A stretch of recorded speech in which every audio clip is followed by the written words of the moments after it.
بسم الله الرحمن الرحيم. السلام عليكم ورحمة الله وبركاته.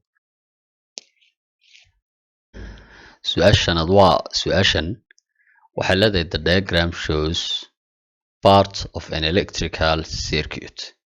shaxankan waxa uu inoo muujinayaa qayb ka mid ah ee mareeg ama circuit electric. The current in the 4 ohm resistor is 3 ampere. current-ka resistor-ka ee dhex maraya waa 3 ampere. The two resistors are connected in parallel. labada resistor waxaa loo xidhay qaab parallel ah. dabcan halkaa waa inaad calaamadsataa waayo waa nidaamka aad ku shaqaynayso, yacni nidaamka connectionka ama uu u xidhan yahay ayaa ku caawin kara.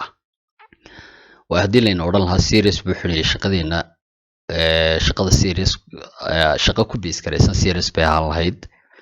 iminka laakiin waxaa laynoo sheegay circuitkan inuu xidhan yahay parallel. waxaa lagu yidhi what is their equivalent resistance? waa maxay total resistance-ku? equivalent means waa same, wadarta resistance-ka ayaa laynaga doonayaa su-aasha eeda. marka su-aasha eeda waxaan leenahay total resistance maadaama ay series u xidhan yihiin, waxaan odhanaynaa r total waxay noola mid tahay r1 times r2 divided by r1 plus r2. labadooda waa la isku dhufanayaa. intaas waxay noola mid tahay r1na waa 4, r2na waa 2. taa doontaad 1 iyo 2 ka dhigan kartaa, wax macnaa male. labadooda mar haddii la isku dhufanayo la isuna geynayo, marka waa 4 times 2 divided by 4 plus 2 waa 8 divided by 6. marka ardaygu fractionka buu kaga tegi karaa ilaa waa total unba laga doonaya. su-aasha labaad ama bida waxaa lagu yidhi what's the value of the current in the ammeter? waa maxay qiimaha currentka ammeterka dhex maraya? de ammeterkan waxaynu dareemaynaa total current ama I total ba halkan soo maraysa. marka I total sa aad u hesho, tan currentkeeda waynu haynaa waa 3 ampere, kana waa inaan currentkeedii helaa, dabeedna labada current la isu geeyay baa kan isku noqonaya. marka dabcan sideynu currentka ku heli karnaa? waa inaynu kan voltagekiisa helaa. kan voltagekiisuna kanuu ku xidhan yahay maadaama ay parallel yihiin, labada voltage waa isku mid. marka voltageka dhinaca sare haddaad ula baxdo v1 waxaad oran kartaa first marka hore inaad voltage 1 hesho. voltage 1na de waa I times r1, currentka meesha maraya oo 3 ampere iyo resistance-kana la isku dhufanayaa, marka waa 3 times 4. markaana waxay nooga soo baxaya 12 volt.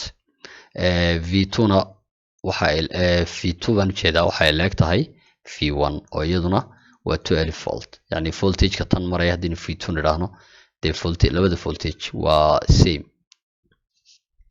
labada resistor maadaama yihiin parallel, labadooda voltagena waa same, way isleegyihiin, waa 12 volt.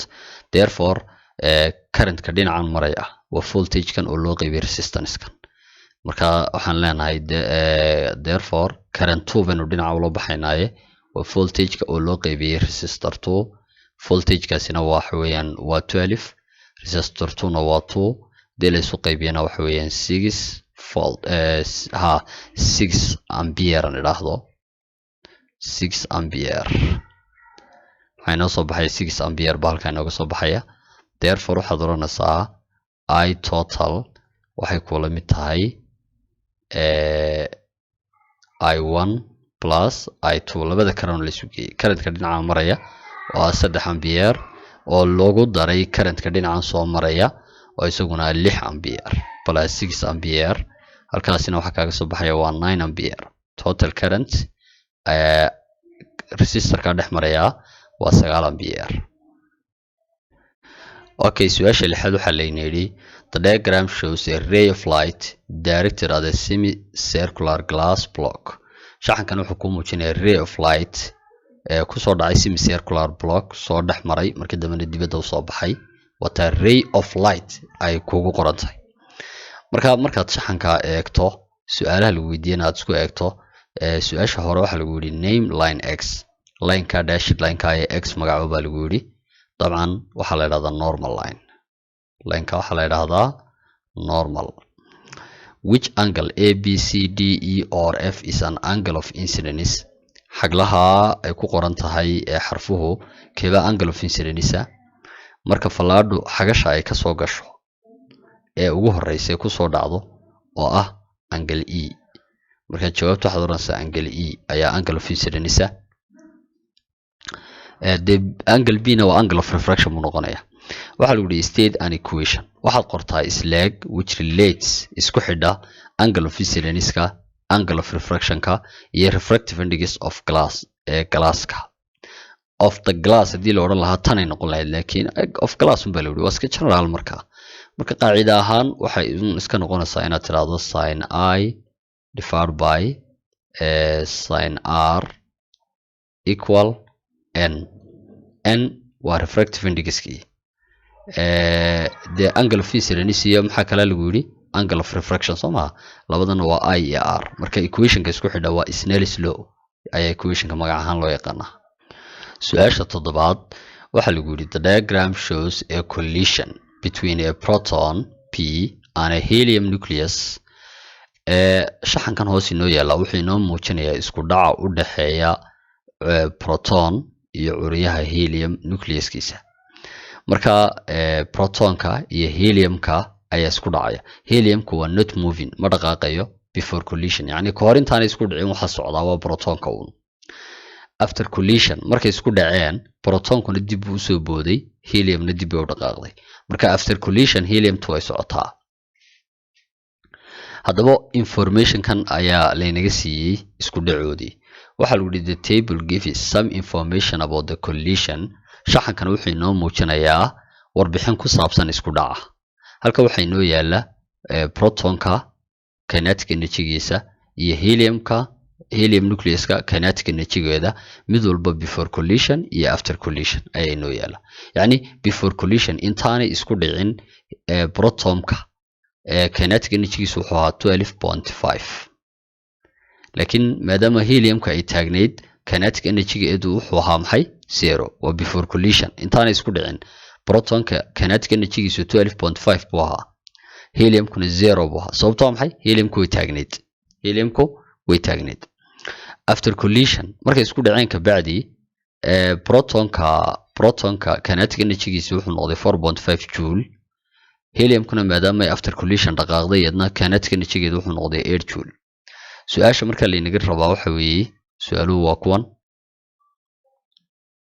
waxaa lagu yidhi use the information from the table isticmaal warbixinta markaa tableka aad ku arkaysay to show that the collision is elastic si aad u muujiso in isku dhacu uu ahaa mid elastic maxaa laga wadaa collisionkaagu mar waa elastic marna waa inelastic haddaynu halkaa wax ka yara tilmaamno haddii aad maqasho elastic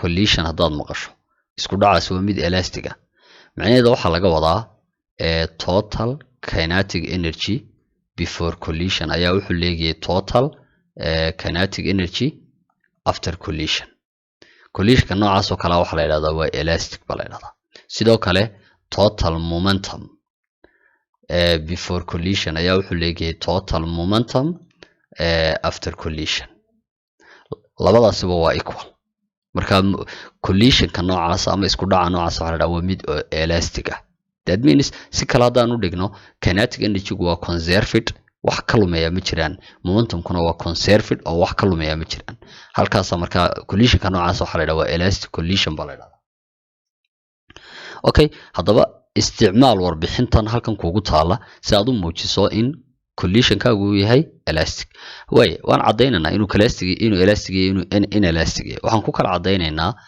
haddii total kinetic energy before collision wuxuu inoo leeyahay before collision baan ka hadlaynaa waxa weeye protonka kinetic energy-giisa oo ahaa 12.5 joule plus kinetic energy-ga nucleuska heliumka oo isaguna 0 ahaa markaan isu geeyo waa 12.5 joule total kinetic energy before collision waa 12.5 joule total kinetic energy after collision waan soo saarayn total kinetic energy after collision iyaduna waxay inoo leeg tahay waa kuwan after collision maxaan ku rahdaa protonka waa 4.5 protonku waa 4.5 joule plus helium nucleuskuna waa 8 joule iyagana markaad labada isu geyso waxay soo baxayaan 12.5 joule halka maxaa kaaga soo baxay total kinetic energy before collision waa 12.5 joule total kinetic energy after collision waa 12.5 joule mar hadday labadii collision ba ay isleegaadeen therefore waxaan leenahay total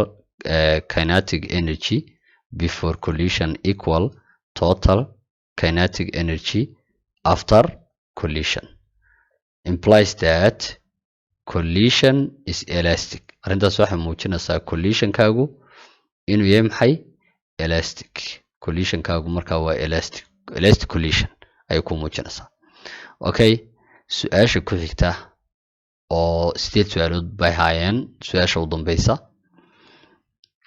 waxaa layna yidhi the diagram shows a bullet moving towards a wooden block shaxankan wuxuu inoo muujinayaa rasaas ama xabad kusoo dhacaysa walax yar oo looxa markaas aynu aragno bulletku waxay ku socotaa 170 meter per second laakiin wooden block isagu ma dhaqaaqayo uu taagan yahay waxaa lagu yidhi the bullet is moving with a velocity of 170 meter per second xabaddu iyadu 170 meter per second bay ku socotaa the mass of the bullet waa xawayaan 0.03 kilogram what is the momentum of the bullet waa maxay momentumka rasaastu dabcan waxaynu naqaanaa momentum daynu p u qaadano waxaa lagu helaa masska oo lagu dhuftay velocity-ga marka masskiisa aynu aragno waxaynu haysanaa